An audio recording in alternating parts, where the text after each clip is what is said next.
کے وارث مراجع کرام ہیں، علماء کرام ہیں۔ دیکھیے میں اسی آیہ متشابہ کے بارے میں ایک واقعہ سناتا چلا جاؤں کہ کچھ آیتیں ایسی ہوتی ہیں جو زمانہ ہوتی ہیں، جن کے معانی یہ بھی ہو سکتے ہیں وہ بھی ہو سکتے ہیں، اور ان کو صحیح طور پہ سمجھنے کے لیے دروازہ اہل بیت میں آنا پڑے گا۔ وہ بتائیں گے کہ اس آیت سے یہ مراد ہے، اس لفظ سے یہ مراد ہے۔ حضرت آیت اللہ العظمیٰ سید محسن الحکیم رحمۃ اللہ علیہ جلیل القدر فقیہ گزرے ہیں، حکیم خاندان کے، جن کی عراق میں بہت بڑے خدمات ہیں، جس خاندان کی خواتین صدام نے انہیں پھانسی دی ہے، خواتین نے جہاد کیا ہے، مردوں نے کیا ہی ہے۔ ایک تعداد تھی اس خاندان کی جن کی بچے اور خواتین کو بھی صدام ملعون نے شہید کر دیا۔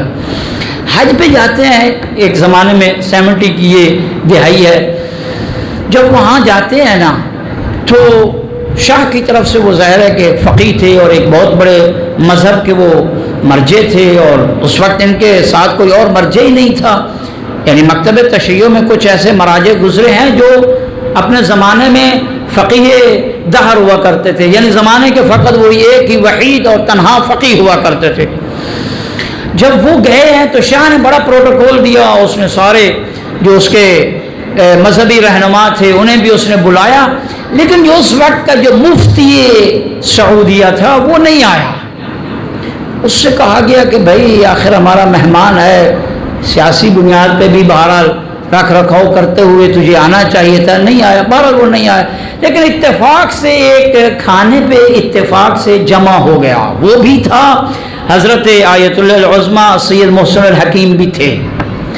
وہاں جب بیٹھے تو آغا محسن الحکیم نے یہ پوچھا کہ آپ کی زیارت نہیں ہوئی فلاں مقام پہ، جیسے سب نے استقبال کے لیے آنا تھا، آپ وہاں نہیں تھے، نظر ہی نہیں آئے، اتنے دنوں بعد آج ملاقات ہوئی، کیا وجہ ہے؟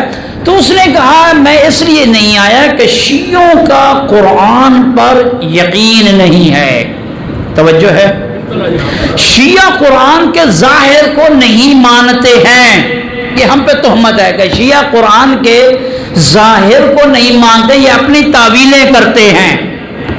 حضرت نے فرمایا ہم تو بھائی قرآن کے ظاہر کو بھی مانتے ہیں، قرآن کے باطن کو بھی مانتے ہیں، ہم قرآن کے ماننے والے ہیں۔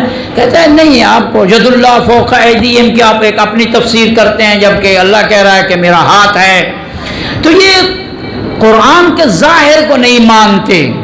حضرت نے ارشاد فرمایا ایسی بات نہیں ہے۔ جب وہ اصرار کرنے لگا تو حضرت نے یہ آیہ مجیدہ کی تلاوت فرمائی۔ اتفاق سے وہ مفتی نابینا تھا، قرآن مجید کی آیہ مجیدہ ہے، حضرت نے ارشاد فرمائی، تلاوت فرمائی، فرمایا کہ اللہ نے یہ فرمایا ہے من کان فی ہذہ اعمی فہو فی الآخرۃ اعمی۔ اعمی عربی میں اندھے کو کہتے ہیں۔ فرمایا کہ قرآن مجید یہ کہہ رہا ہے من کان فی ہذہ اعمی، جو اس دنیا میں اندھا ہوگا قیامت والے دن بھی وہ اندھا محشور ہوگا۔ کہنے لگا یہ کیسے؟ حضرت نے فرمایا یہ قرآن مجید کی آیت ہے، آپ ظاہر پہ عمل کرتے ہیں، اعمی یعنی اندھا، تو جو دنیا میں اندھا ہے ظاہری طور پہ، جس کی بینائی نہ ہو، آخرت میں بھی وہ کیا ہوگا؟ اندھا ہوگا۔ تو ظاہر آیت تو پھر یہ کہتی ہے اگر ہم ظاہر مانیں تو اس کا مطلب یہ ہے آپ جب محشور ہوں گے اندھے محشور ہوں گے۔ کہنے لگا ایک تو آپ مہمان ہیں، اور دوسرا اتنے دنوں کے بعد میری آپ سے ملاقات ہوئی، اور پھر اس کے بعد آپ مجھے یہ بات سنانے آئے ہیں کہ میں آخرت میں اندھا محشور ہوں گا، اس حالت میں محشور ہوں گا۔ فرمایا آپ کا مکتب یہی کہتا ہے، آپ کا نظریہ یہ کہتا ہے۔ فرمایا کہ پھر اب ماننا پڑے گا یہاں اعمیٰ کا ظاہری معنی نہیں ہے، یہاں یہ ظاہری نابینا اور بینائی یہ معنی نہیں ہے، یہاں مراد یہ ہے کہ جو اس دنیا میں ولایت سے منہ موڑے ہوئے ہے، حق سے منہ موڑے ہوئے ہے، حق سے روگردانی کیے ہوئے ہے، حق سے نابینا ہے، حق منکشف اور واضح ہے، پھر بھی اس نے آنکھیں بند کی ہوئی ہیں، قیامت والے دن بھی وہ نابینا محشور ہوگا۔ حیدری یا علی عزیزو،